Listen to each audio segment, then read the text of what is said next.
Blog Talk Radio.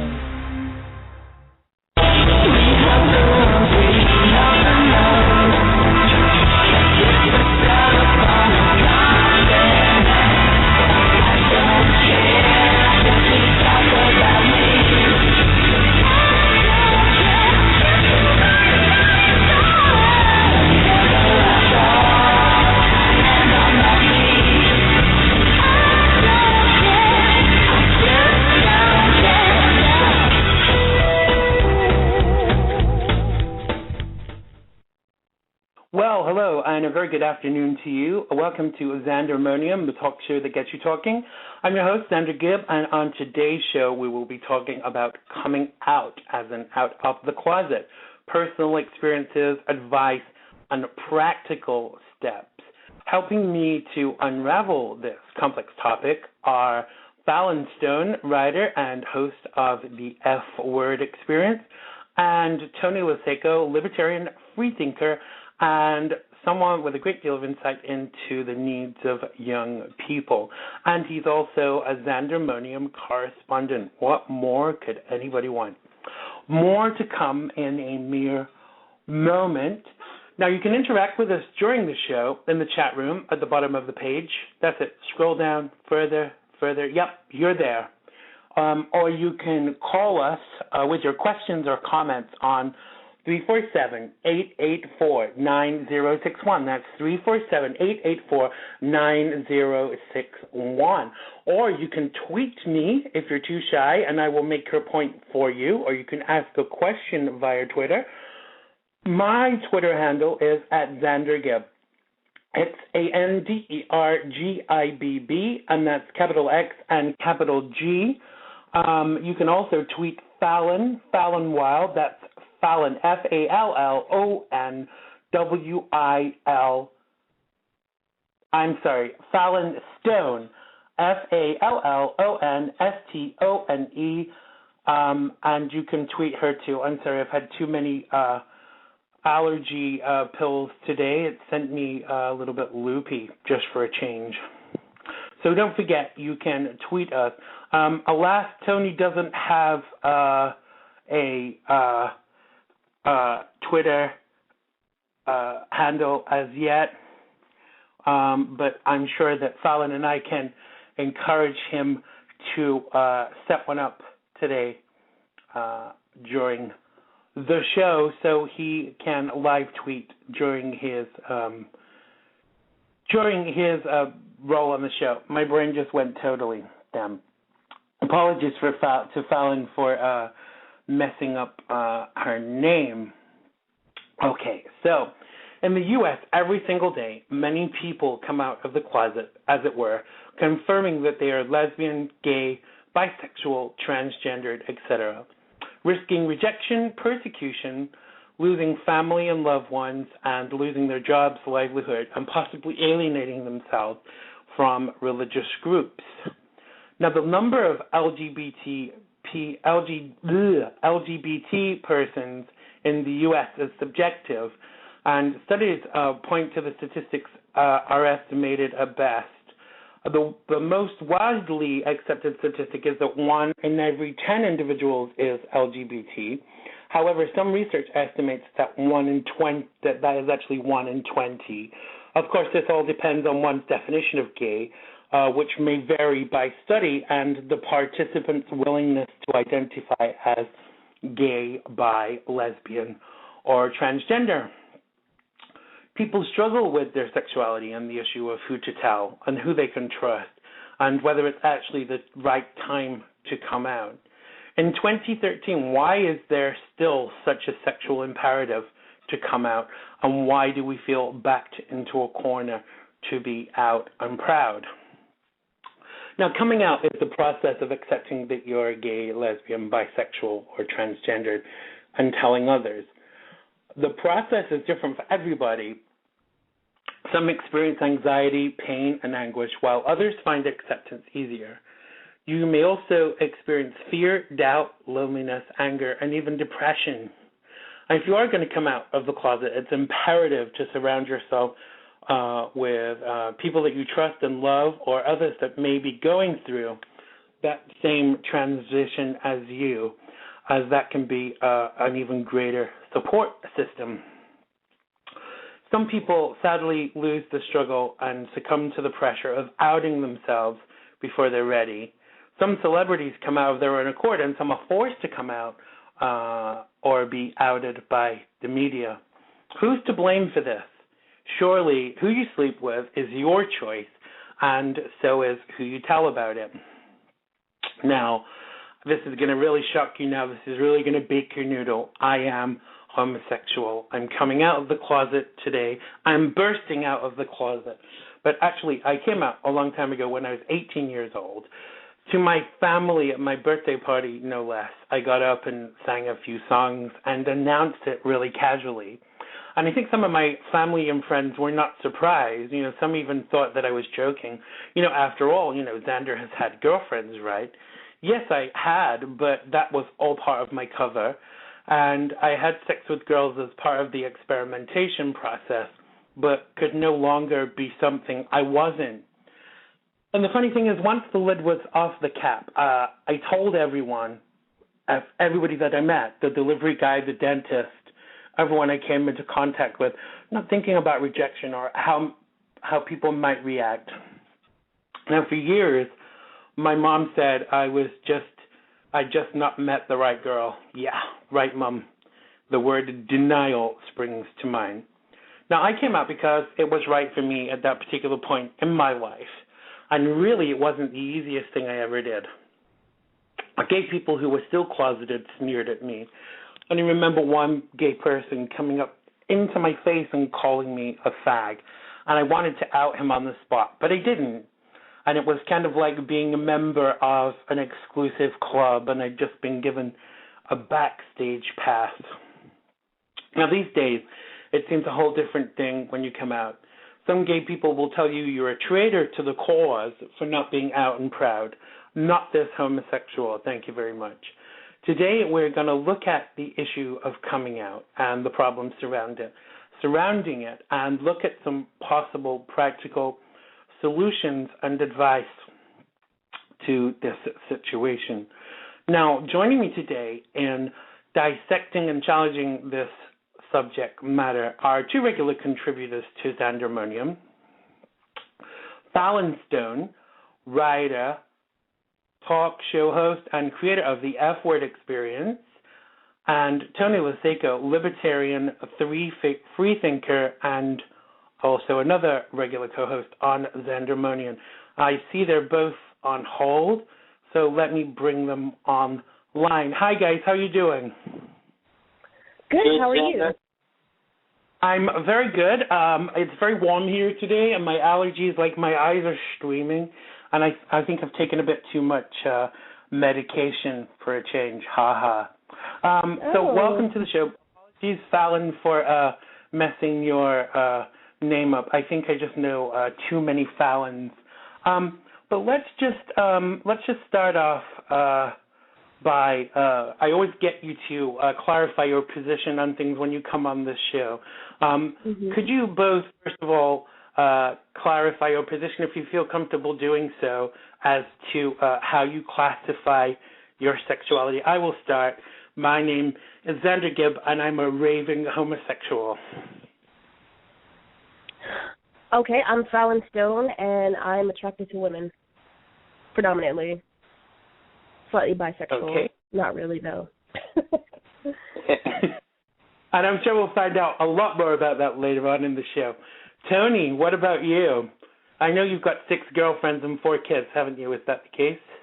Oh, yes, of course. No.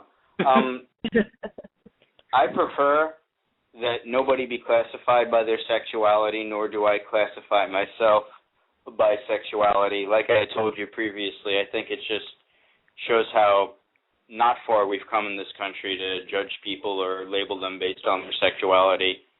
I can tell you I'm in love with somebody, and it doesn't matter whether they're male or female or not, but I'm in love with them. Are you going to sing Born This Way now for us, Tony? I said, are you going to sing Born This Way for us now? No. Okay, that was my feeble attempt at humor. What you just said, Tony, leads in perfectly to my first point. I wanted to first of all ask you both: do we think that in 2013 that there is this imperative to come out, or do you think it's perfectly acceptable not to share your sexuality? Let's start with you, Fallon. Do I think it's what now? Who and the what now? Do you think it's perfectly acceptable not to come out? Do you think it's acceptable not to share your sexuality? Well, acceptable is a difficult word. Sure, I guess it's acceptable to not come out. I think there are pros and cons to coming out.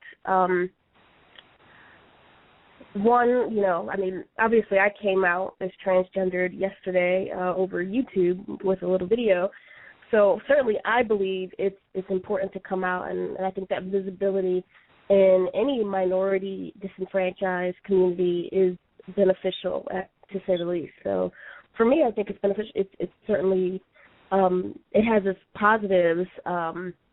If somebody doesn't want to, if someone wants to keep their personal life personal, of course that's absolutely their right. I would love to get to a place where your sexuality or who you're attracted to doesn't matter and isn't a big to-do. I think that's the real problem here, that coming out is a big fucking deal.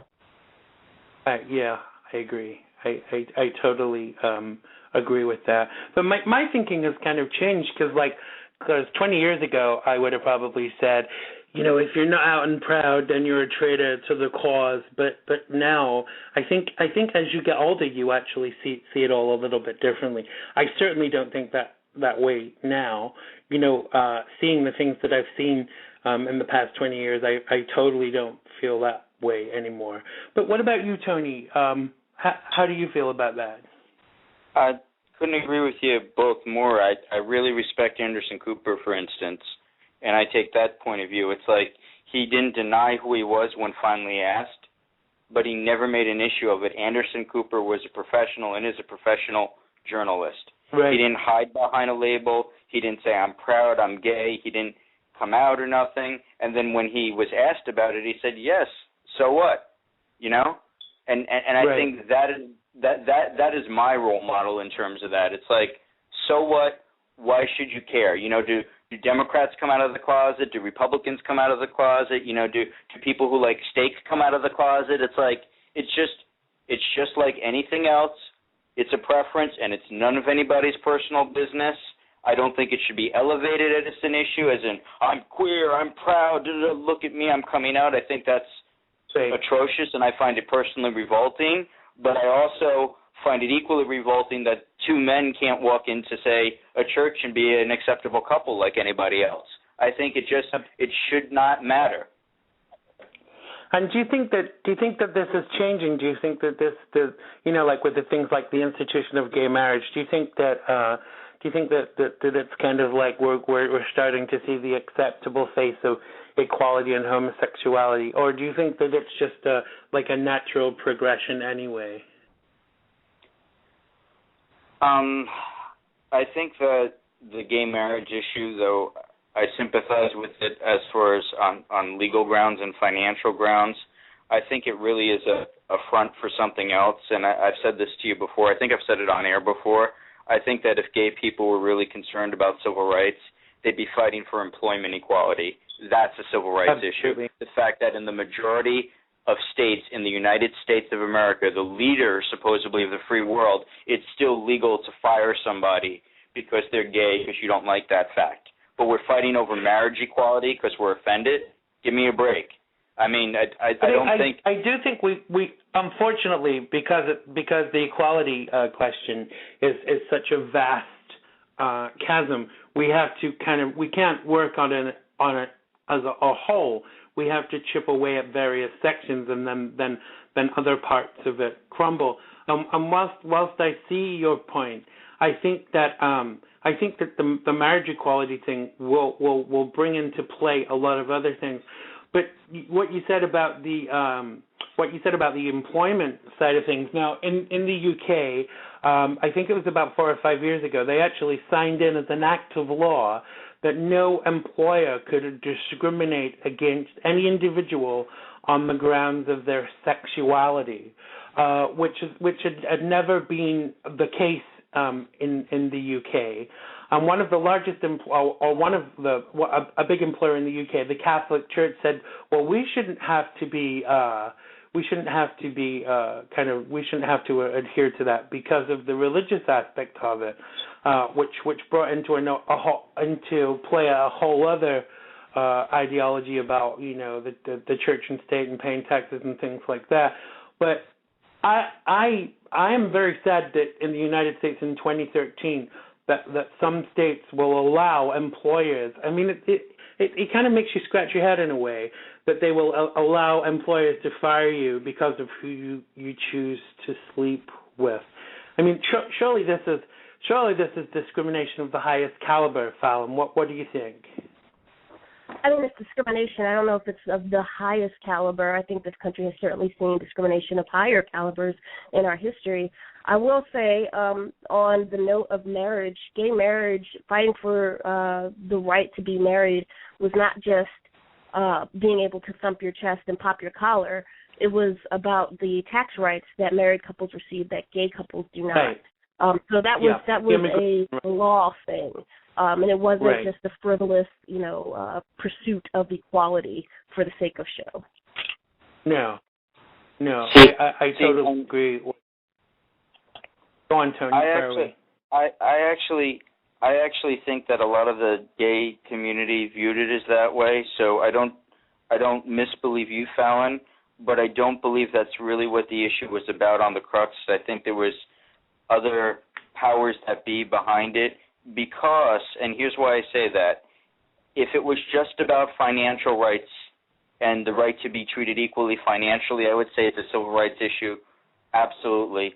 It went a little beyond that, because if that's the case, then we could have just fought for equal standing financially as far as civil unions with the same rights, and say, give us a civil union, give us equal tax write-off, equal spousal rights, equal inheritance rights, and we could have focused solely on that. But it went beyond that. It wasn't just about financial rights. It was about not being offended. That's what it was about. It was about the gay community not wanting to be told, oh, you're wrong, and be offended. Listen, I respect your belief in that, but I don't see a single fact where you can support that the majority of the gay population who fought for equality in marriage was just doing it for what you said. There are tons of legal reasons behind it, number one. That is a fact. And number two, there's something that's a little query about separate but equal. And that's what you just said reminds me of. We'll call it something different and you'll get the same rights. Well, that didn't work the last time this country tried it, and I think that kind of gave people pause to do it again. Because let's face it, if the civil union situation, if civil unions gave gay people exactly the same rights as heterosexual people with regards to marriage, we wouldn't be having a conversation about it, because that would have been enough, wouldn't it? Well, and that's what I'm saying. They could have fought to create a civil union definition distinct from marriage with the equal rights, and I do acknowledge, Fallon, what I'm talking about is definitely separate but equal, whereas the religious community and the people devout with religion could have had their separate religious view of, yes, this is marriage, and the gay community would have accepted equally separate rights without offending the religious views of others saying, well, marriage is separate and sacred. And I think that the issue has just been rights, period. Here's the thing.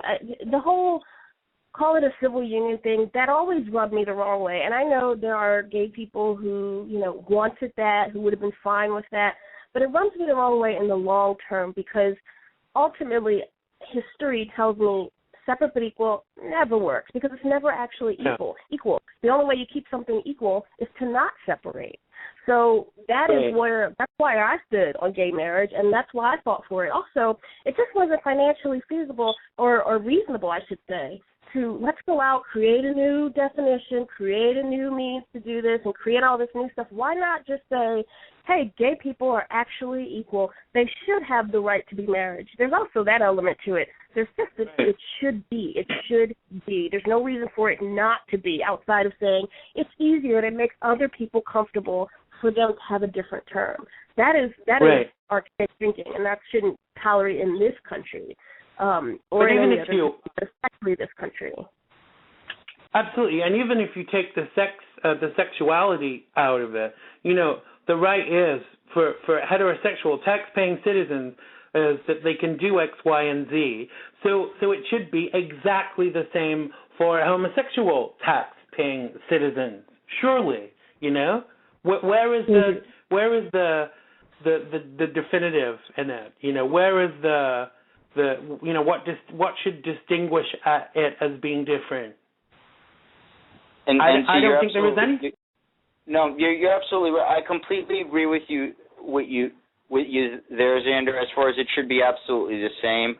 I do see your point, Fallon. As far as separate but equal did not work in the past, why should we create some new system just to have the same rights as everybody else? Why can't we just be a part of the system that's already there in place and be decent human beings? I've had conservative friends say to me, why should we foot the bill for something extra and something more expensive? We're not asking for anything extra. We just want the same. This is the biggest thing about gay rights, where often people are saying, oh, it's because you want more rights. I don't want more rights than anybody else. Why should I have more rights than anybody else? Just because I'm gay. I want the same rights as you, and that's what a democracy should be about.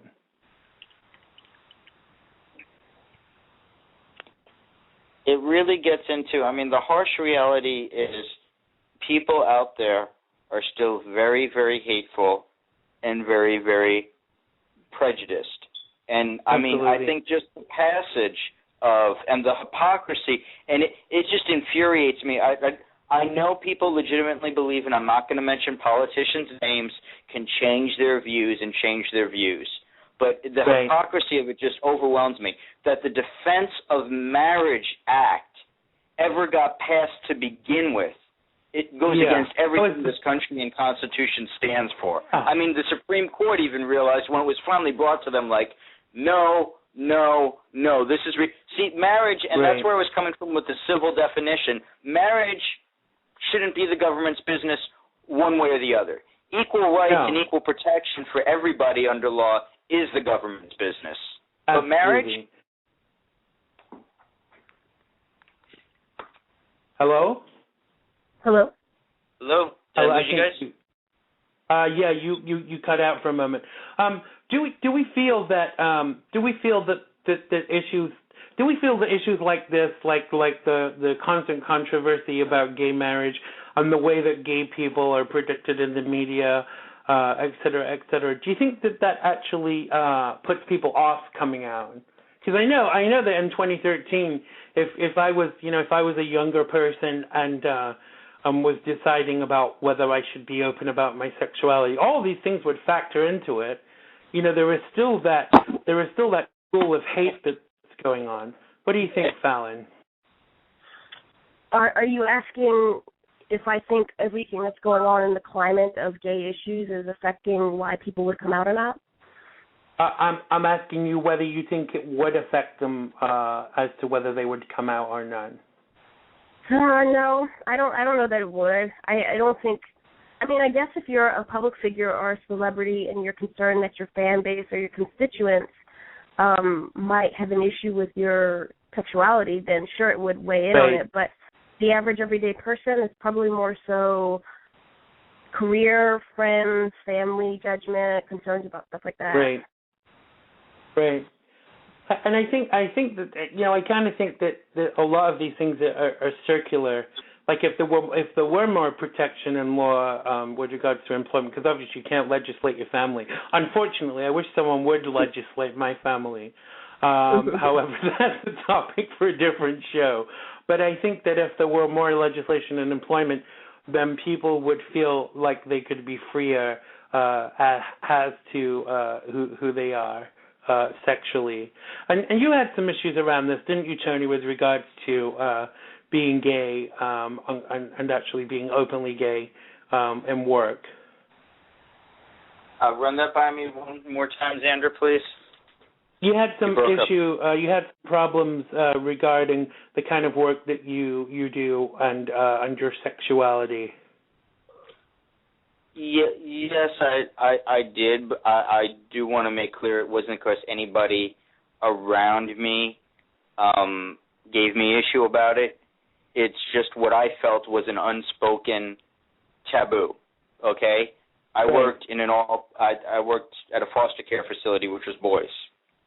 And, you hear the stories on the news of priests and molesters, and there's so much negativity. Every gay male must be a child molester, and most Americans thinking, I was afraid to even mention it or delve that of either one of those boys taking advantage of the situation and falsely accusing, or just losing the job because they would just flat out tell me, knowing the discrimination law fully, hey, we can't have you work here.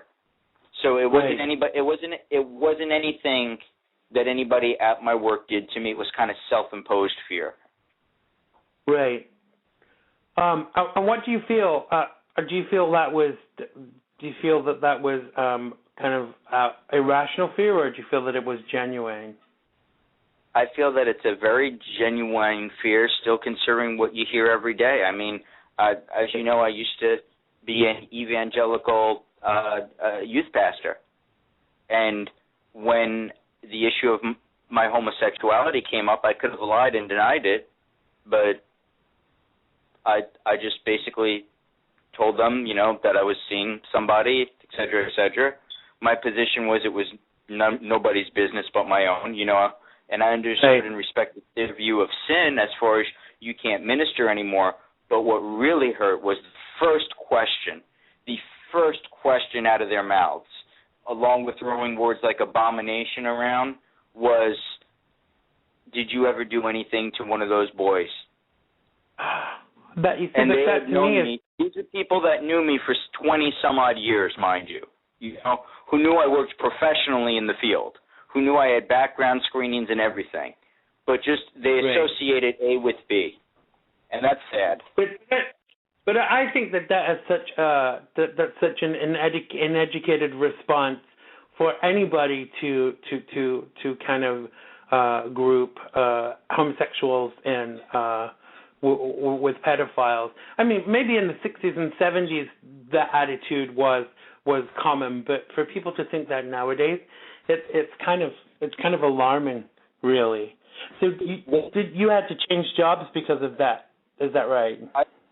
I still cannot, and see, once again, I don't want to get into it on the program, but we've talked, Xander, my views of, I believe all sin is equal before God, and I believe we're all saved by the grace of God through faith in Christ. That's my spiritual belief.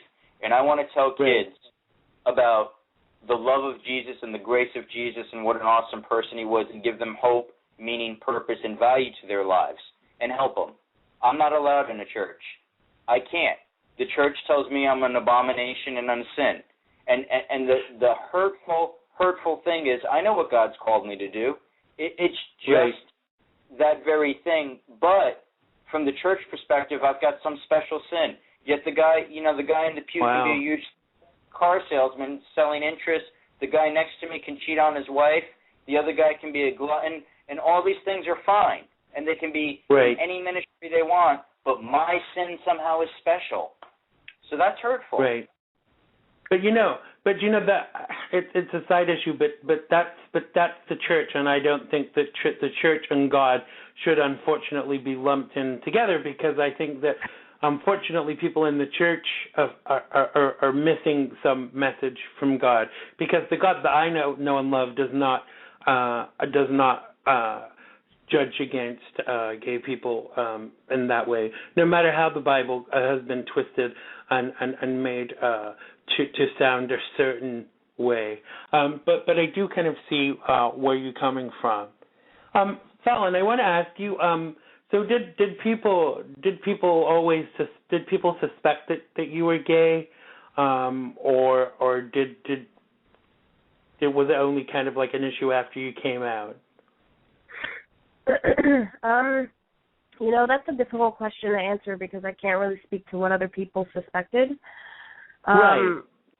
But and people have told me all different things when I came out. To some people, I thoroughly shocked them, and when I came out to others, they kind of had a clue. So I think it just depends on the person, their open-mindedness and their awareness of me, and I had no idea. I mean, I could tell you before I came out, I had a little incident. I used to work for Staples as a box boy, a checker. I bounced around the store quite a lot, and one of my coworkers just came up to me and very casually said, "Oh, so you're gay, right? So what do you think of so and so?" And I totally freaked out because not only had I not come out, but I wasn't even ready to have that discussion with anyone else. So that's a perfect example of someone who didn't even know me that well, but was keen enough to pull it out of me. Or pick up on the clues, I guess. And then there were other people who, knew me my whole life and were thoroughly shocked by it. So. Right. Yeah, I used to find that, because people tell me that they always considered me to be, to come across kind of as being gay, but I obviously tried to hide it. I have 5 brothers, and, the typical topic of conversation all the time was which girls they had, managed to write their names on their bedpost and things like that. So there was a pretty high benchmark for me before I kind of even started. But when I did kind of come out, when I did, finally openly say that I was gay, some people, I had the same kind of experience. Some people said they were surprised, and others were like, well, we knew. Which I kind of think is funny. But looking back, I kind of wonder how people could not know, even just like the way that I used to dress and the fact that I was a boy that wore makeup and, all these kinds of things. I mean, the clues were there, the breadcrumbs were there, but I kind of think that sometimes you kind of give off a mixed message as to what your sexuality is. What about you, Tony? Did people suspect you were gay? Did people kind of allude to the fact that maybe you were gay? Because like with all gay people, there are gay acting, straight acting, but you don't come across to me as particularly gay, People alluded to it for a while, and I struggled with it, from high school to college or whatever, just the feelings or whatever. And honestly, being taken in by a evangelical Christian group, those were difficult times because, although I had feelings or whatever desires, I vehemently denied them, and it was like forbidden territory. Right.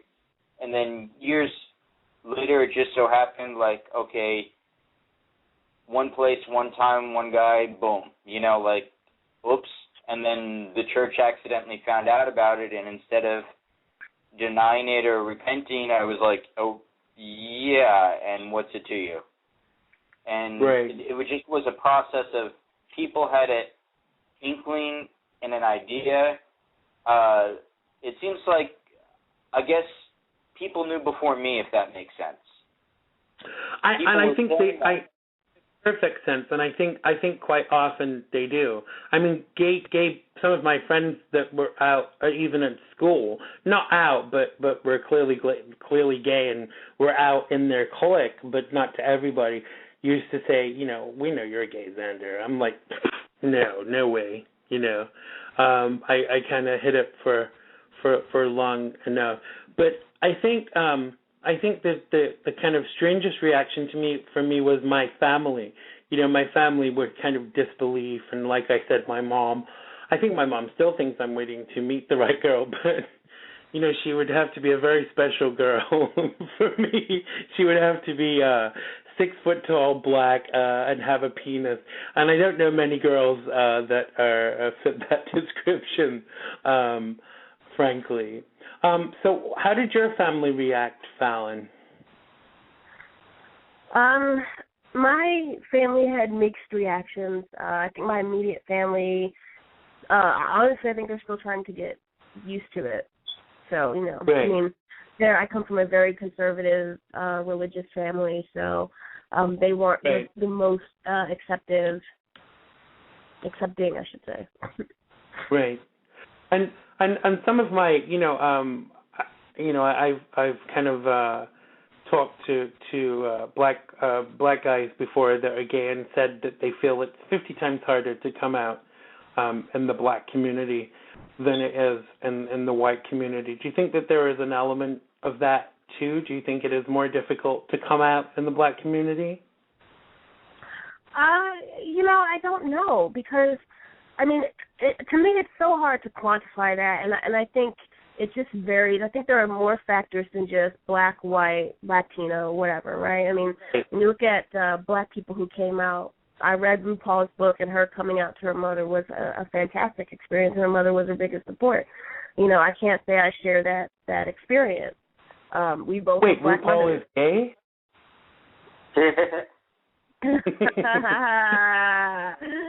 There you go. Even more shocked by the fact that RuPaul is black, but carry on. Well, that blonde hair, it just messes you up every time, because it looks like it just throws I know. right I mean, how many black blonde hair and blue eyes? So, I mean, I say that to just say that I'm hesitant to categorize. Some of my biggest supporters have been black people. So. Right. And I didn't mean that from just kind of any kind of judgmental perspective. I just always wondered, because friends had said to me that especially for a guy to come out amongst black peers and say, hey, I'm gay, the level, I just wondered kind of at the level of the difference in response, but. Mm-hmm. I think a lot of it is down to the individual as well. I've heard people, I've had this speech from so many people that have said, oh, we love you whatever you are, Xander, whether you're gay or straight, as long as you're happy. And I think most of them actually mean that, and I think they kind of genuinely do, but it's, it's kind of when you're going through that transition of kind of like not having to hide anymore, it's very difficult to know. Who you can trust. Do you still get on by women, Tony? Do women still chat you up, as it were? No, and they never really did to begin with. Maybe that's how I wound up how I am. It's not my fault! You see, we've hit the nail on the head. You're actually gay because no women were interested in you. That's what it is. It's nothing genetic. It's nothing societal. It's the fact that girls didn't hit on you as you were growing up. It all goes back to prom, and nobody wanted to be my prom date, and the token girl I was with wound up with another man, and it was just so horrifying. I know. Nobody wanted to take me to prom. I think it was because I had like a silk chiffon ball gown to wear that nobody wanted to walk in with me on their arm. But that's a different story. I am joking, of course. Before we get emails about it. So what about you, Fallon? Do guys still hit on you? Oh yeah, absolutely. It's actually, it's interesting. It's worked the other way around. Nobody really hit on me, girls or guys, until I came out. I was fairly unpopular prior to, so. But yeah, it's funny. Me being gay is not a surprise for anyone. I still get hit on by women. I get hit on more by women than I do guys, which I think is such a waste, really. When women chat me up in a bar, I always have to laugh and say, do you have a brother? For me, I'm always surprised. I'm always grateful that anyone is interested, but I'm always surprised that women can't tell, that I'm a fairy, basically. But, there you go. There really is no accounting for it. So the next thing I want to talk a little bit about is why do we feel there's such an imperative in the gay community to encourage others to come out? And why do we feel that it's seen as a traitor to the cause if you're in the closet? Let's start with you, Tony. Well, judging from some of the people I've seen that promote gay rights, I wish they would have stayed in the closet. I hear that. I will give you the perfect example. Kiko and I were watching we're looking at the internet, I should say, and there was a gay rights posting or whatever. Two guys, their shirts and most of their clothes off, fighting for gay rights. And I was like, please go back in the closet. You are giving us such a bad name. This is why the straight world continues to hate and have stereotypes of gay people. And I think that a lot of people do more harm than good. I agree. Quite frankly, there's a reason some straight people think the way they do about gay people. Yeah, I can see that point too, and I think that it's like that. It's like, what is it? Some gay people give gay people a bad name, and I can kind of see that. Why do you think that there's this attitude from some gay people that if you are in the closet that you're you're a traitor to the cause, and it's 2013 and you should be out, and if you're not, you're kind of if you're not with us, you're against us, even if it's for a good reason. What do you think about that, Fallon?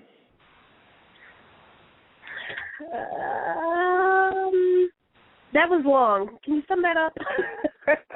Yeah. What do you think about people in the gay community who see it as disloyal to be in the closet? So, all right, before I answer, I want to defend my ridiculous behavior. It's really hot over here. I'm having difficulty. It's really hot here. And I only got a fan on, and I can't put on the AC because it kind of drowns out like everything. So it's cool. So we're sweltering over here, yeah. Okay. We are. So, we're dying for our cause, really. Yes. Okay, so do I feel that that it's a disadvantage to some people, or it's looked upon poorly when other people don't come out?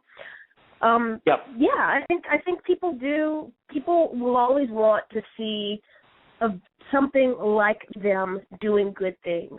And I think sometimes we underestimate the importance of that. That in this culture where there are so many disenfranchised communities and so many stereotypes that hold people back, seeing positive icons is really important. And you see this, I always parallel the LGBT community's problems or issues with that of other ethnicities because they go through the same things. And we saw this most notably, in my opinion, with Soledad O'Brien, who is on CNN. Obviously, she's not gay. Let me just say that up right up front. But she's Cuban and black, and both communities seem to fight against her identity. Some black people wanted her to be black and not be Cuban. Some Cubans wanted her to be Hispanic and not black. And it was just it was really bizarre to see. But from that, I definitely resonated with me that it matters to see people that you can put up on a pedestal who look like you and who are like you. I definitely can see that. I really can. Once a year, they have this on October the 11th every year. There is what they call National Coming Out Day, and it's internationally observed Civil Awareness Day for people celebrating identifying as gay, lesbian, bisexual, transgendered. Do you feel that this is a helpful for the so-called rite of passage into homosexuality? Let's start with you, Tony. Repeat that, please, Xander. Every year, on October the 11th, they have National Coming Out Day. Do you think that this is helpful for people coming out of the closet?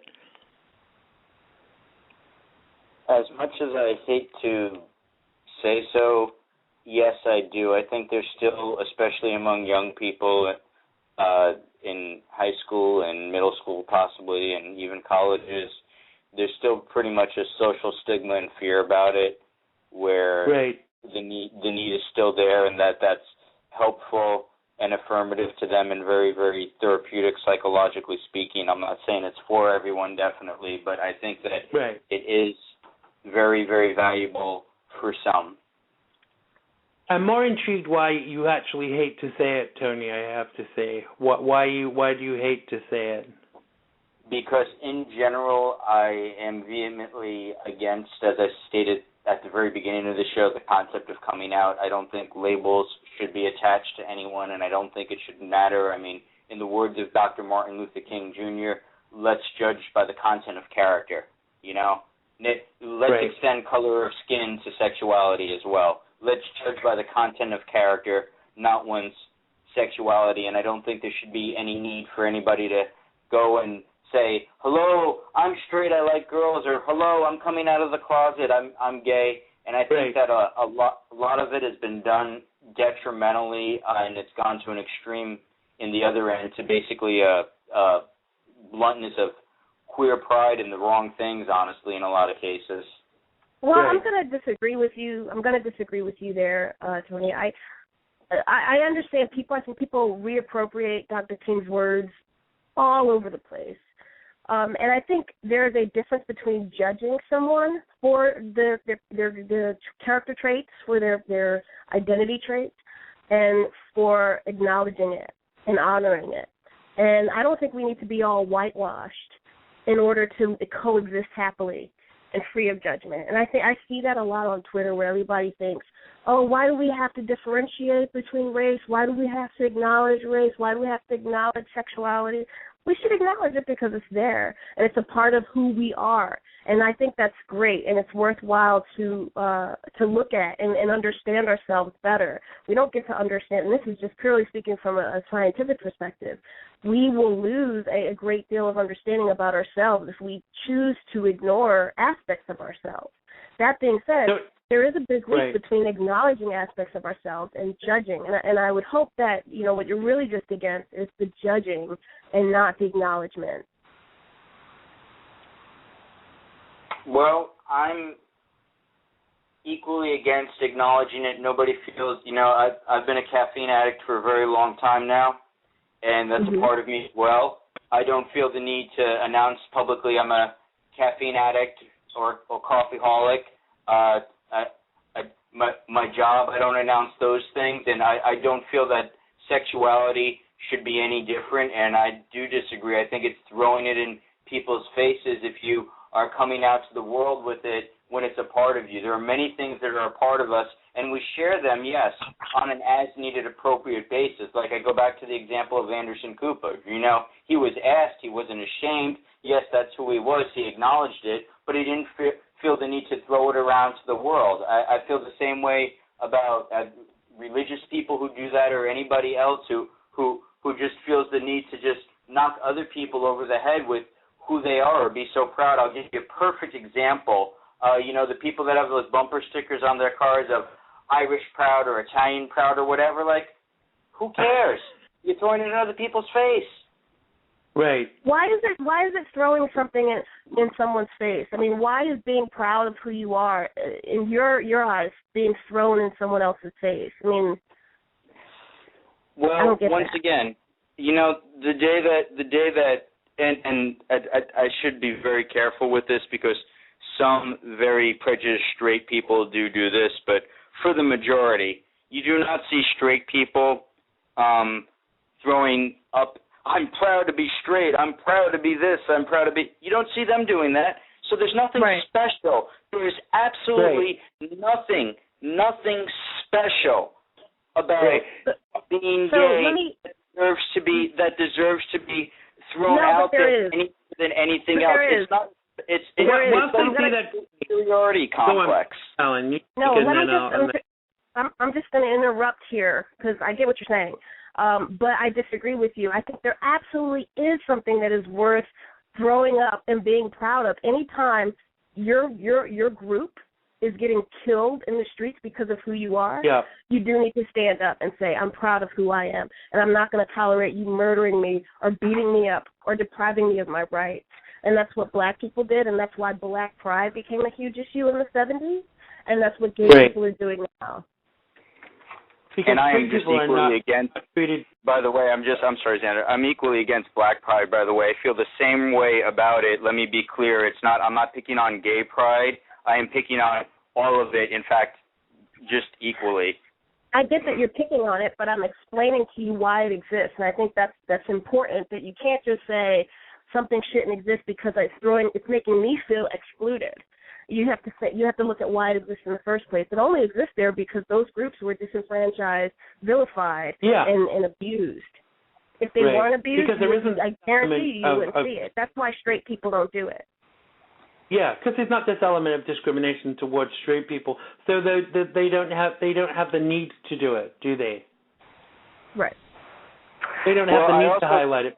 They don't experience this level of hate and discrimination for being straight. Can you imagine it turned around the other way? Imagine that homosexuality was the norm. I'm not saying that homosexuality is abnormal, but imagine if that was sorry?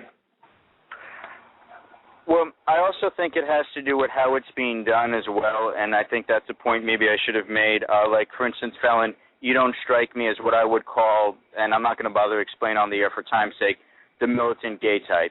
I mean, you're articulating your views, you're very respectful or whatever, but I've seen people like that, and I think there's a difference between saying, I am a lesbian, I am bisexual, I am gay, I am transgendered, and I'm not ashamed of it, and throwing it in people's face. And what I'm referring to is, I mean, you've seen the pictures on TV, I'm sure, in the news clips as well as I did, and fortunately it's becoming less and less of the we're queer, we're here, we're in your face thing, and that's the sort of thing I'm talking about. I would never ever be against anybody just acknowledging, once again, it would be no different than me telling somebody, for instance, I'm a Christian.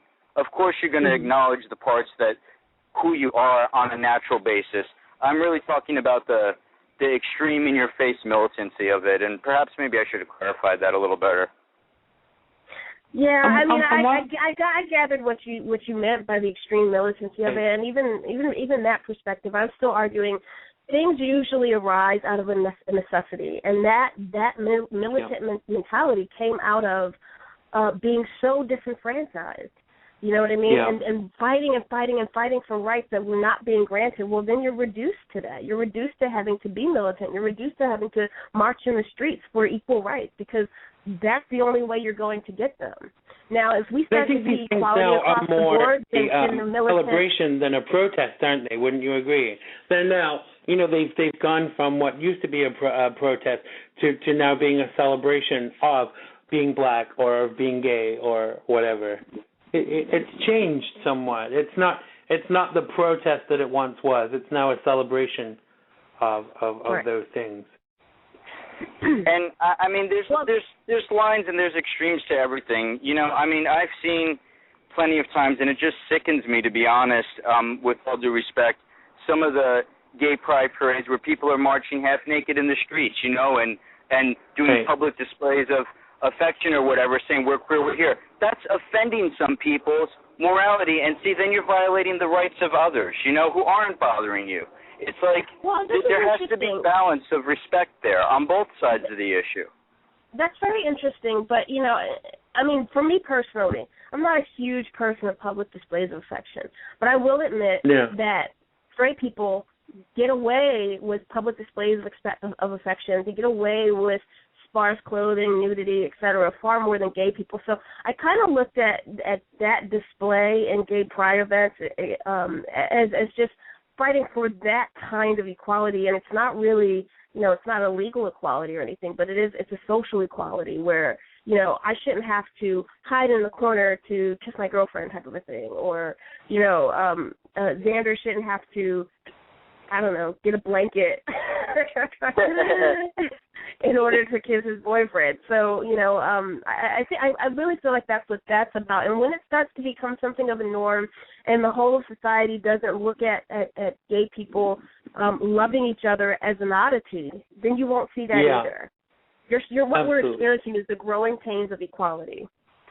I'm actually forced to agree with you and admit I learned something right here on Xandermonium. I never did view it from that perspective before, and you have a very valid point, Fallon. That's the first time, honestly, that I've actually seen it that way, and I want to thank you for that.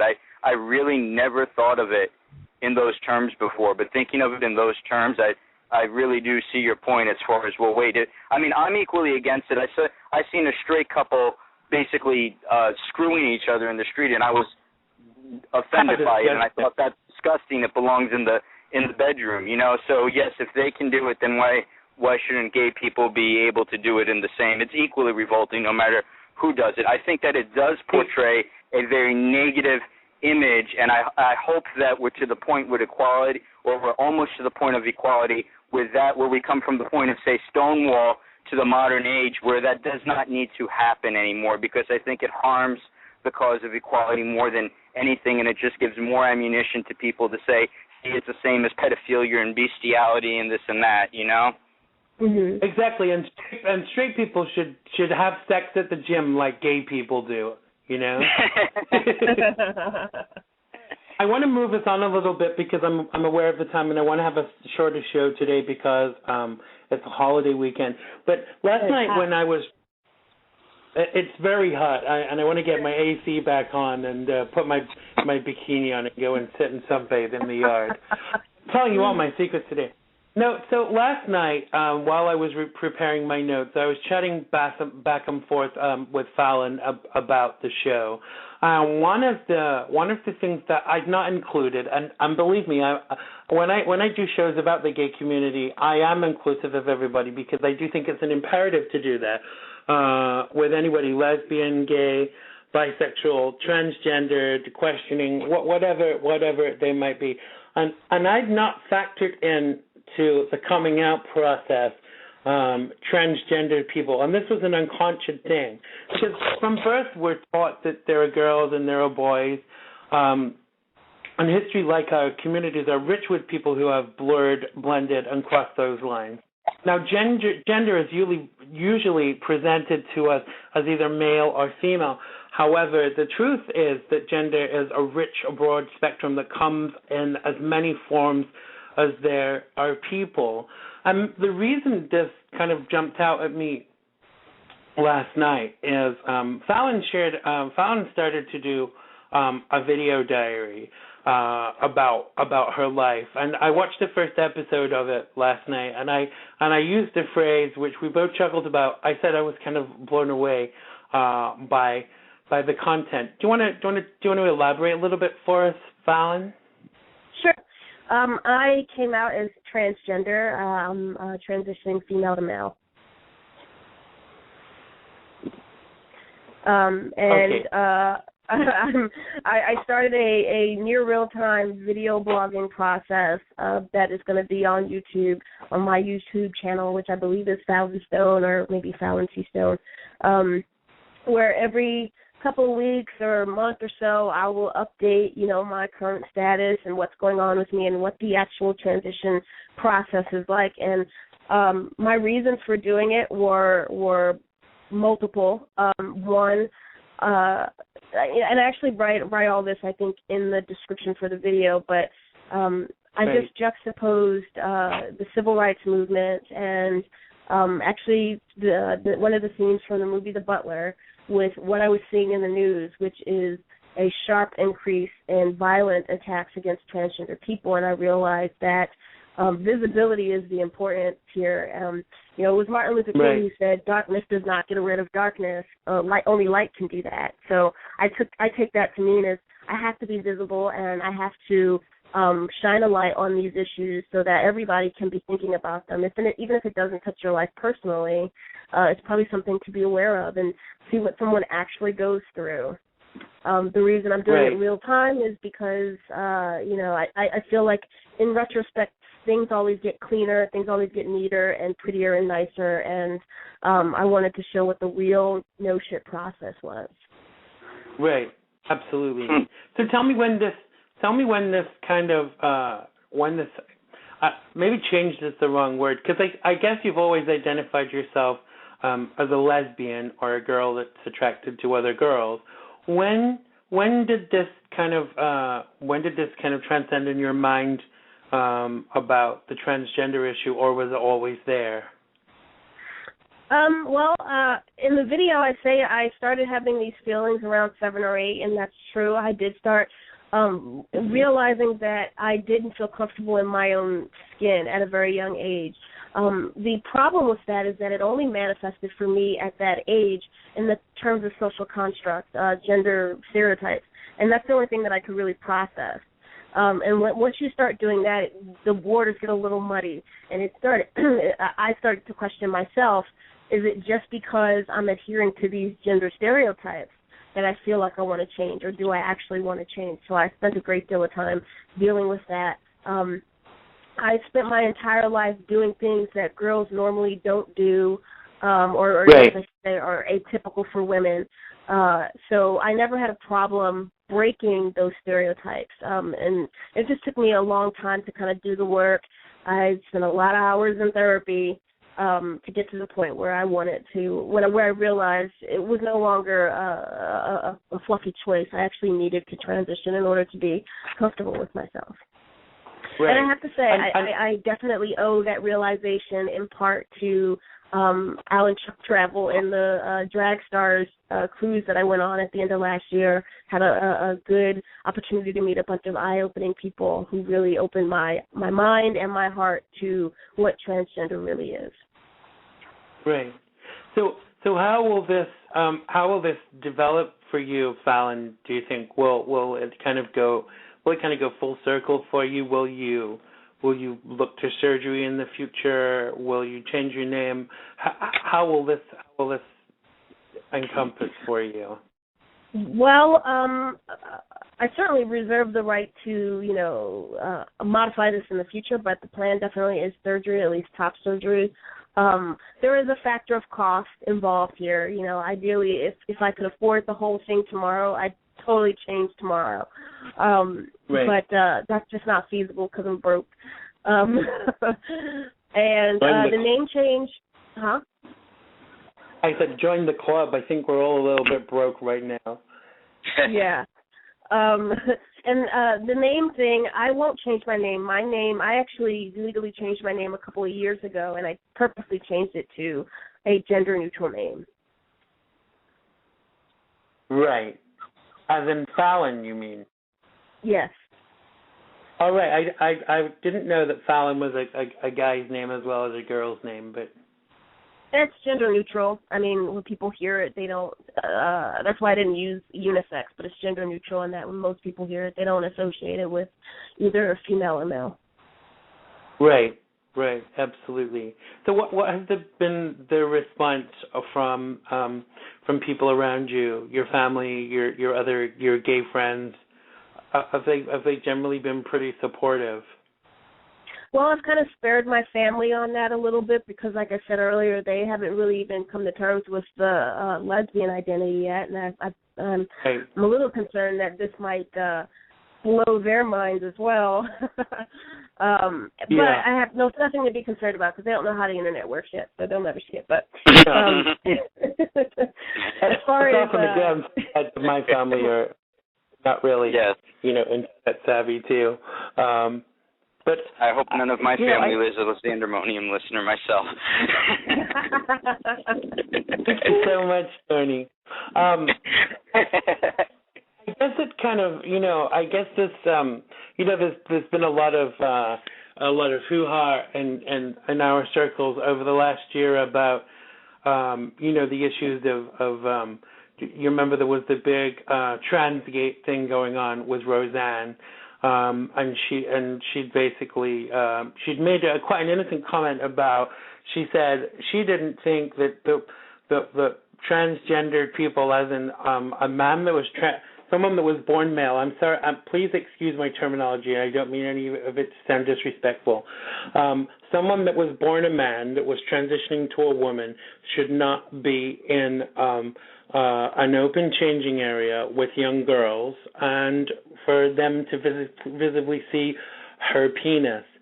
I'm sorry that my terminology probably sounds really bad, but you see what I'm saying. So this kicked off a whole big caboodle of shit, and it really kind of did hit the fan. I guess now, did that kind of hit home for you at all while this was going on, or do you see that differently now, or how did you see it at the time? Well, I should specify that while I came out yesterday, I have been aware of my trans identity for quite a while. So I was fully in tune with what Roseanne was saying, and I understand her point. I think the biggest problem, and one of the reasons I came out on YouTube, is because people don't understand what transgender really is. I mean, they understand the definition, they can Google it and get the Wikipedia page, but they don't understand what's going on in a transgender person's mind. With that particular incident, I kind of actually sided with Roseanne on that, because while I understand that transgender people have their own, they want to be included, they want to be in a group with the gender that they currently identify with. Young girls probably should not be exposed to male genitalia in a changing room, and it's not even that it's whoever it is, but it's not even the fact that that transgender person might do something, and I think that's where people kind of got the hairs on their neck, on the back of their neck standing up, that they thought that Roseanne was implying that this person might assault these girls sexually. It's really just that young girls probably aren't prepared to see male genitalia, or shouldn't be seeing male genitalia. On anybody. I actually have to agree with you, and I don't think that there was. I mean, I love Roseanne, and I think that she can be a bit of a bitch from time to time. But I actually think in this situation, she was absolutely right. There was no malice in what she said, and I've said this on the show before. This woman has spent 30 years supporting the LGBTQ community. I always feel weird adding that Q on, but we'll talk about that another time. I've always felt that for the past 30 years, she's even to her own detriment, she supported our community. So why would she say stuff that was nasty now? Do you know what I mean? That's my It would be totally out of character for someone of her caliber, and I don't mean of celebrity. I mean with the level of support that she's given us over the years, to actually come out and say something. The way I looked at that is Roseanne is a staunch feminist in my mind, and that's the angle that I felt like she was looking at that situation, protecting those young girls, not from anything that a transgender male to female might do to the girls, but just from protecting them from exposure to male genitalia. Xander, may I jump in here? You may indeed, Tony. Okay, well, first of all, Fallon, I am so glad you said that. You just earned my highest respect. I mean, I was following the issue with California of the bathrooms and the transgendered bathrooms very carefully, and I, for the most part, kept my mouth shut about it because I don't know too much about the issue. So I was listening very carefully to what you said, and I think that extremes in any movement, in any civil rights movement, come out, and that's one example of it. You have to be very careful not to go past the line of sensibility or stomp on other people's rights in your quest for your own rights. The bathroom thing is a very good example of it, and usually these people are hateful and arrogant, and I've heard so much hate against the gay rights movement. But in the case, I was really listening to the arguments, and I thought they were right in that case, because they were basically saying, what about the rights of my son and daughter not to be exposed to this, and now you're going to force my son and daughter to see? And I said, you know what? That is kind of stomping on other people's rights. Now, if you want to have a separate bathroom or a gender-neutral bathroom, absolutely, that's equal rights. But now when you want to, go past that line and then have other people's rights not be protected, then you're doing basically the harm that you're trying to fight against to the other side, if that makes sense. It does make sense. And the only caveat that I would add to that is I really think, unfortunately, that this is a case-by-case basis, and you have to look at people's motivations. So some of those people who say, don't expose my son or daughter to this, it may really just be rooted in fear and not understanding that a transgender person isn't trying to slink into your child's bathroom so that they can molest them. That is sometimes what the motivation is, and in that case, it's not warranted. But this case was very clear. I don't know if any of you remember the case that Roseanne was talking about, but a trans woman was in a sauna that was relegated for use by a high school swim team. So you had a group full of high school young girls in this room, and I don't remember if the gentleman, or excuse me, if the trans woman was how far along in his transition he was, or her transition, and I don't remember if she was naked or not. But there was concern raised by the girls themselves, and that's the real issue. They weren't comfortable themselves because they felt that they were in a sauna with an older male, and that was actually just a trans woman. Right. And one question I have, Fallon, and I've been curious about this myself. Perhaps you could help me out with this, because once again, I'm not too informed on the issue. I've seen parents with actually as young as almost babies, 1, 2, 4-year-olds, I don't know the exact age, but pretty young children dressing their boy in female clothes or dressing their girl in boys' clothes and claiming that they were transgendered. And what I had to wonder is, was that does a child at that age, 2, 3, 4 years old, really know that, or is that just a parent really who wanted a boy or wanted a girl trying to inflict something on a child who really doesn't know either way or anything about these issues at that point? But once again, I don't really have knowledge of the issue. That was kind of just my first impression when I saw children that young, and their parents saying they were transgendered, and I'm like, can the child even spell that word? Right. The child probably can't spell that word, but that doesn't mean that they don't share that identity. I think there are a couple things to note about this scenario.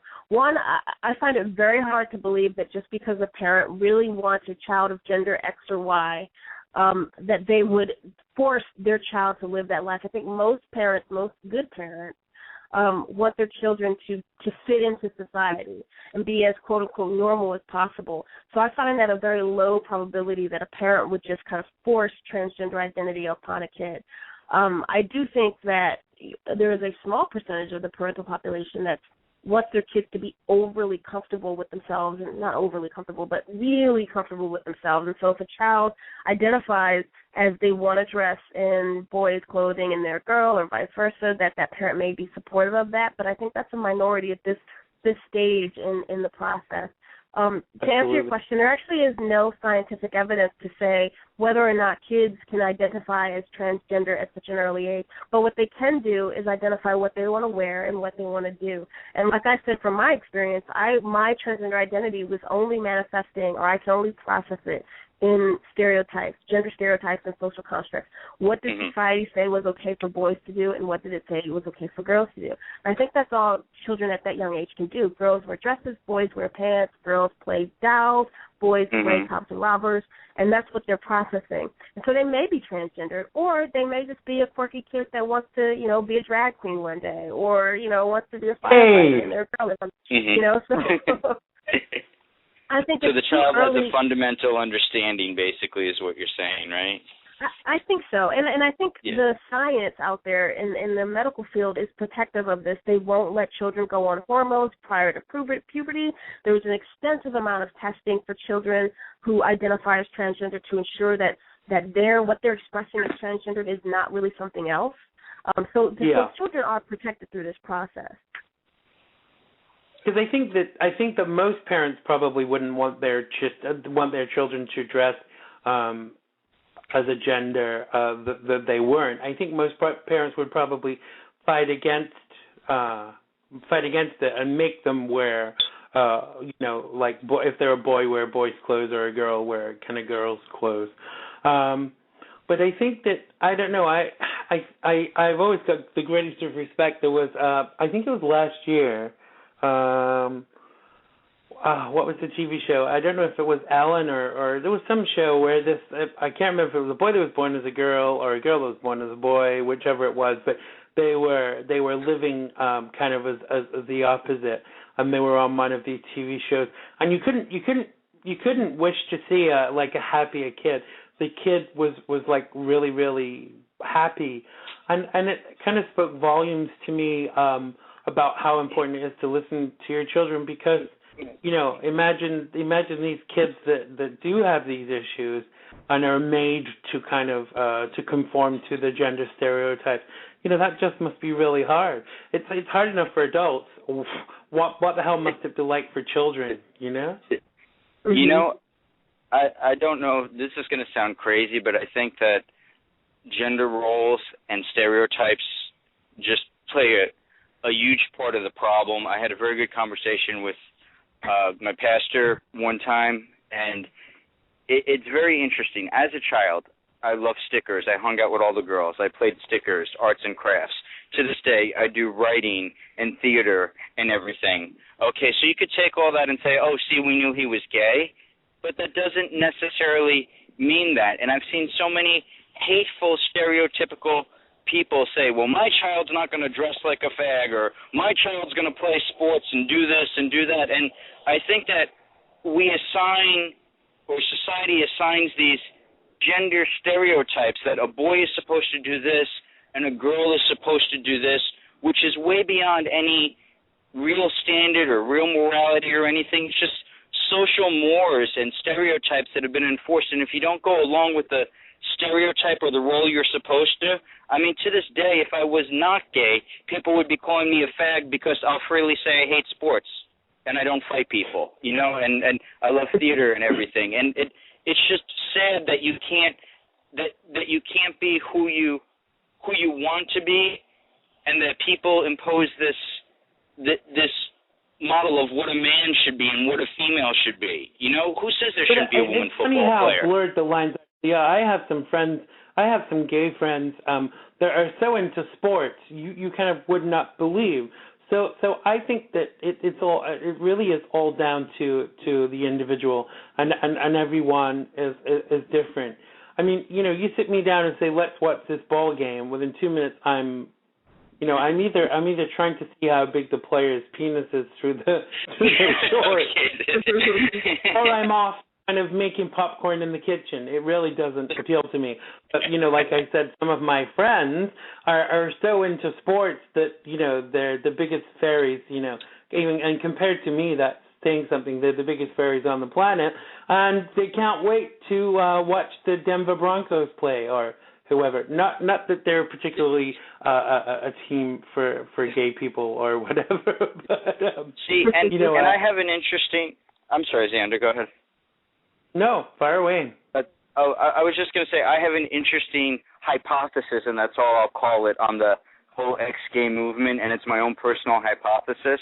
I think that some of these fake gender expectations play into the ex-gay movement a lot, whereas people thought were straight, they thought they were gay because people told them they were gay because they didn't like the typical guy or girl things, and then they went through the reparative therapy or the ex-gay movement, and now they're married with children. But the thing is, they were never gay to begin with. What it was they thought they were against a social norm of what a gender should be, and got falsely convinced that, I must be gay because that's what everybody was telling them, because that's what everybody thinks stereotypically. A gay person does this, and a straight person does this, and a male does this, a female does that. That's just my own little, no scientific proof there whatsoever, but...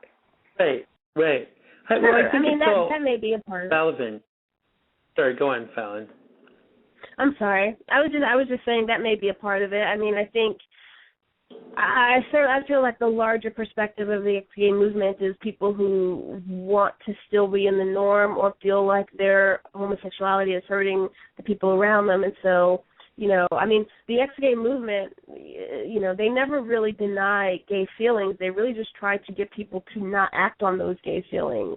Yeah. So, yeah. When I lived in the UK, I was quite involved with the church, and they got me involved with this ex-gay group, and it was funny how on the surface of it they were trying to be like heterosexual, but were still off fiddling about with people of the same sex on a weekend and stuff. So it was kind of it was kind of half-hearted, and I think that when you do seriously oppress who you actually really are, which a lot of these ex-gay movements try to get you to do, I just think it serves as fucking you up even more.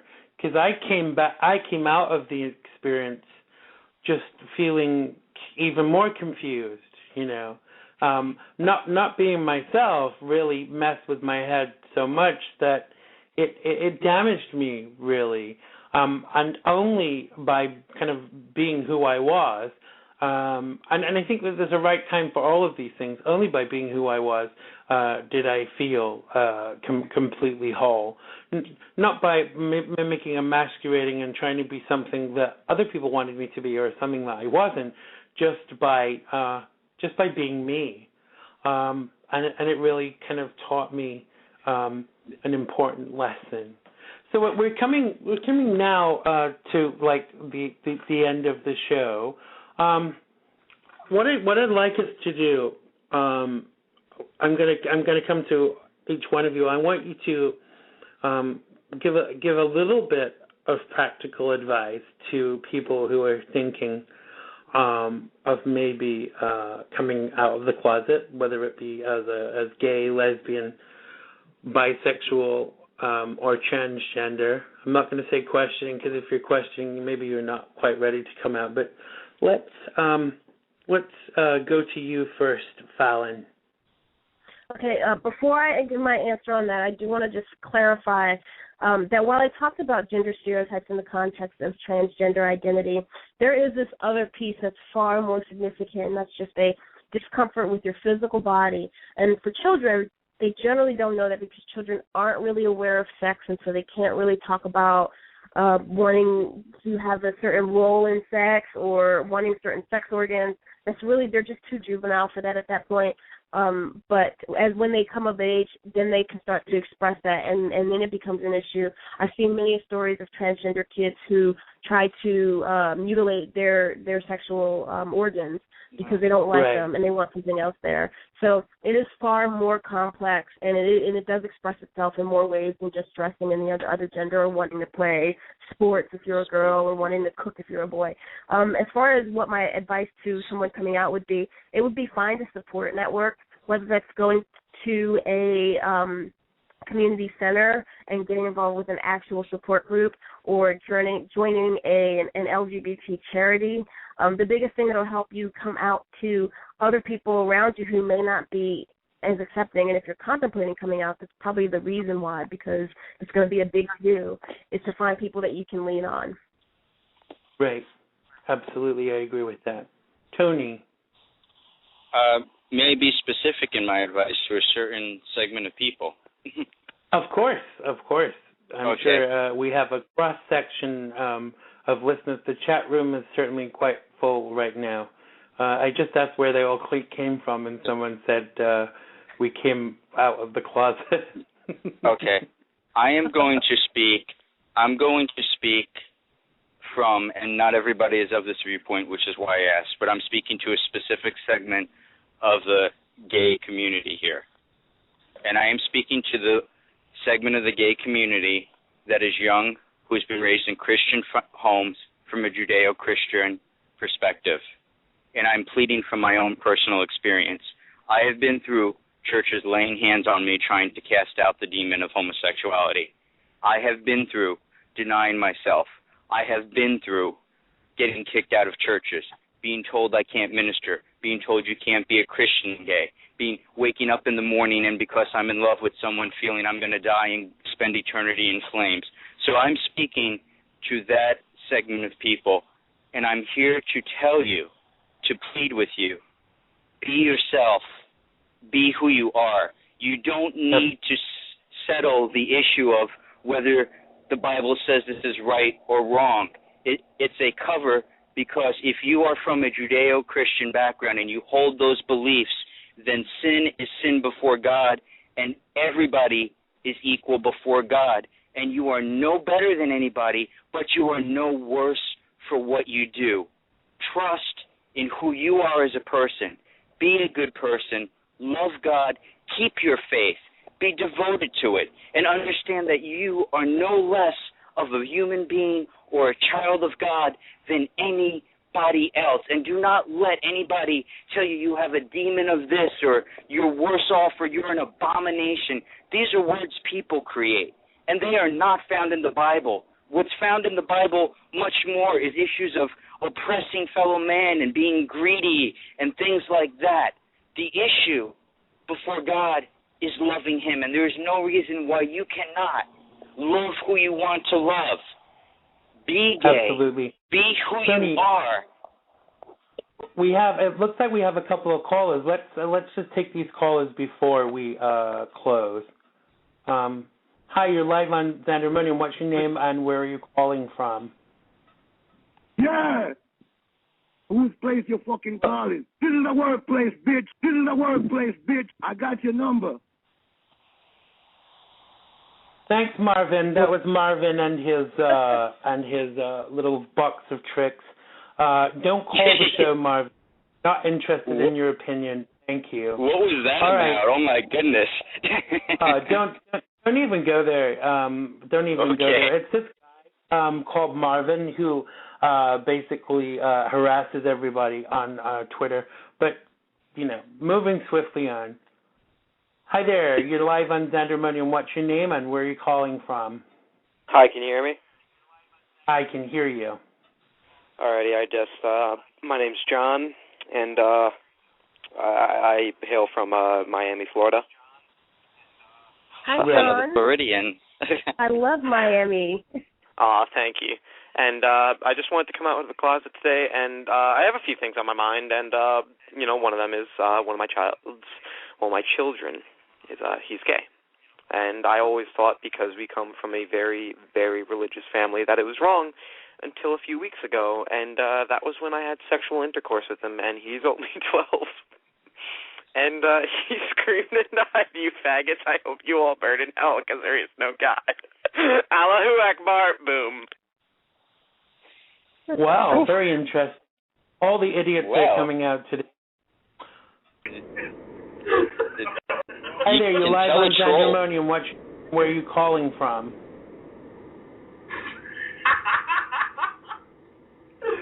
Bye. See, it's funny how this kind of subject matter brings out all the haters, isn't it? It really is. It's amazing, Absolutely. Well, I have to apologize to both of you for all that ridiculousness. I see it's going on in the chat room too. No, but I'm actually sorry to cut you off, but I'm kind of glad it's happening, because that stuff is exactly why it's important for people to be visible, for us to have these kinds of discussions, and for gays to be marching in the streets proudly to say, guess what? I don't care what you say about me. I'm still here, and I'm still going to be proud of myself, and you're not going to scare me away. And I have to agree with you. I mean, it's kind of, this is kind of like a serious topic, but we've managed to, kind of like, not make it too serious. There are some more callers. It brings all the hate out. I would love to take more calls. I mean, I am curious, and I am ready at this point to defend what I said against the hatred. Hang on, Tiffany Preston is in the chat room. Tiffany Preston's in the chat room, and she's saying, take some calls, please. I don't know if she's on the line or not. Okay, let's take some calls. Hi, you're live on Xandermonium. What's your name and where are you calling from? Hey there, I'm Tyler from LA. Hi, I just how are you? To know that all these prank call guys are from a site called lemonparty.org. It's basically a site where they just get together and decide to troll different sites and things like that. Right. Yeah, it's lemonparty.org. It's you have a what's called a thread on that website if you want to check it out. On what kind of site is this? What are they? Are they anti-gay? What are they? No, it's like an image board sort of thing. Right. Lemonparty.org. So, right. Just letting you guys know. All right. Thanks for calling, Tyler. Okay, bye. Interesting. Do we want to take some more calls and deal with the haters, or are we done? That's your call. It's your show. Yep. All right. You're live on Xandermonium. What's your name and where are you calling from? Oh, you touched my tongue. All right. And another one. Let's see who the next caller is. Hi, you're live on Xandermonium. What's your name and where are you calling from? Yo, what the fuck did you just fucking say about me? It's just amazing. By it's the way, pathetic, I have actually. all of your numbers as you're calling in. You're live on Xandermonium. What's your name and where are you calling from? Hi, can you hear me? I can hear you.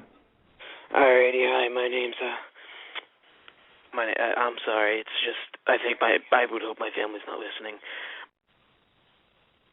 All right, let's take the next call. I won't be answering anyone's call who's got racist terms in their sign-in name. Sorry about that. Boy, we have brought out the you're haters live on today. Xandermonium. Where are you calling from? Allah Akbar. Bye. All right, let's take another call. Hi, you're live on Xandermonium. What's your name and where are you calling from? This is the workplace, bitch. This is the fucking workplace, you cocksucker.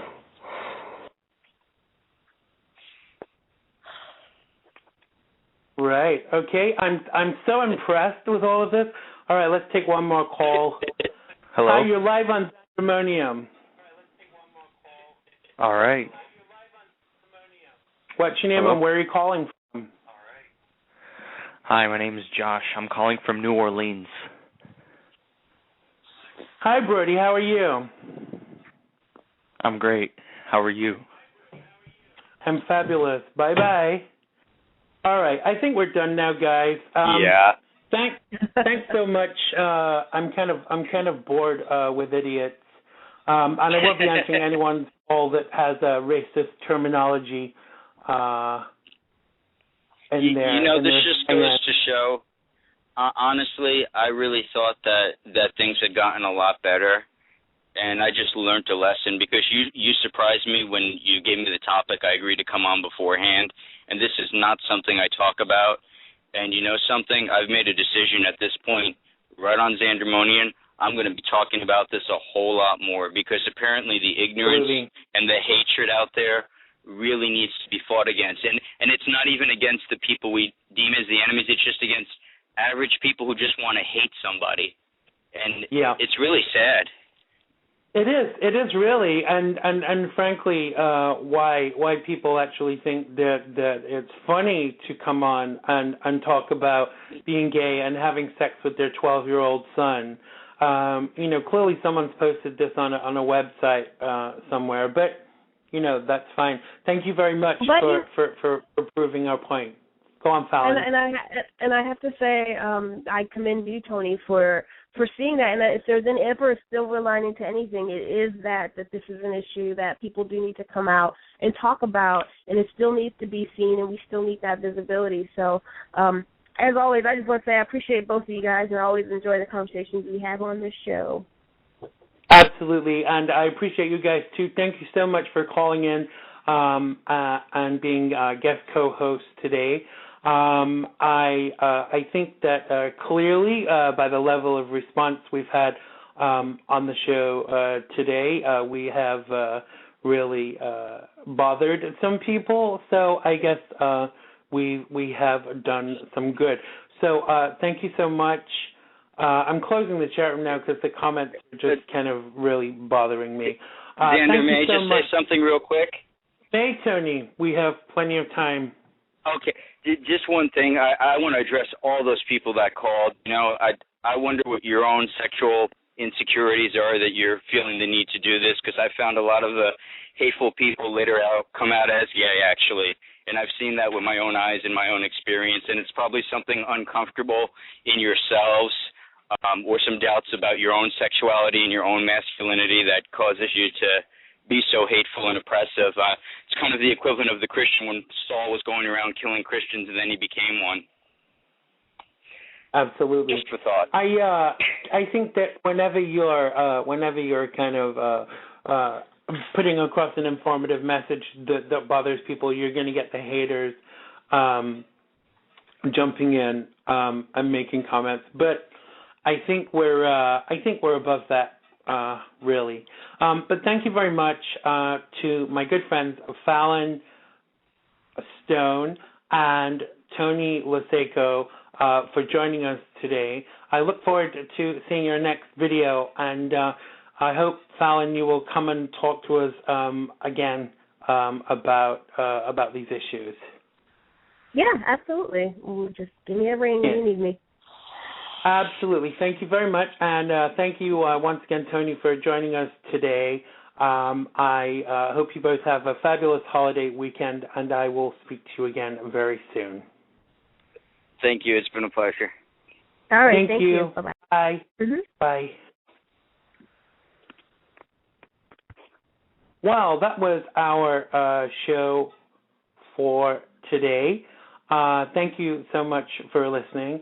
You know, though coming out can be an amazing experience, it's important to actually think about your reasons for coming out before taking that plunge.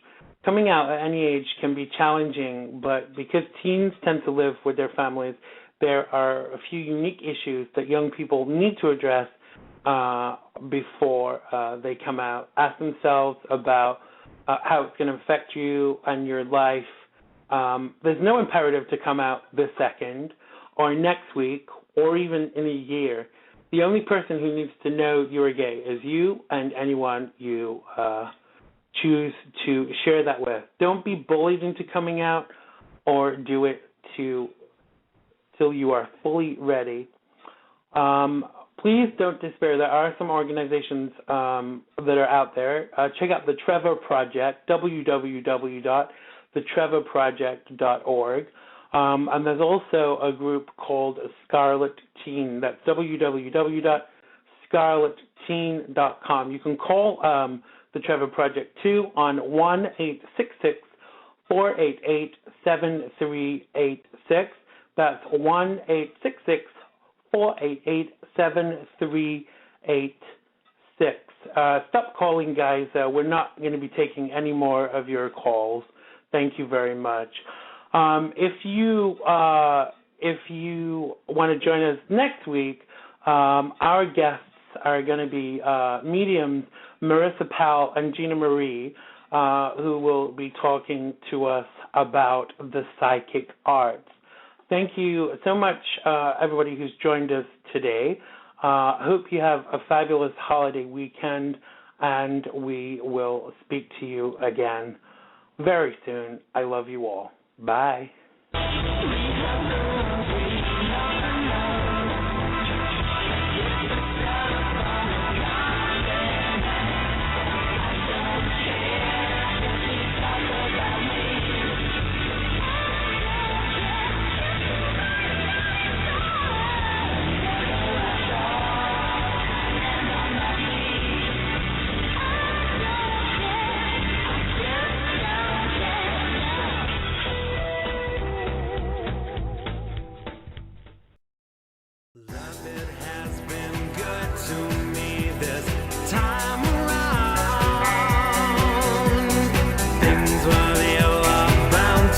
Change when it was found.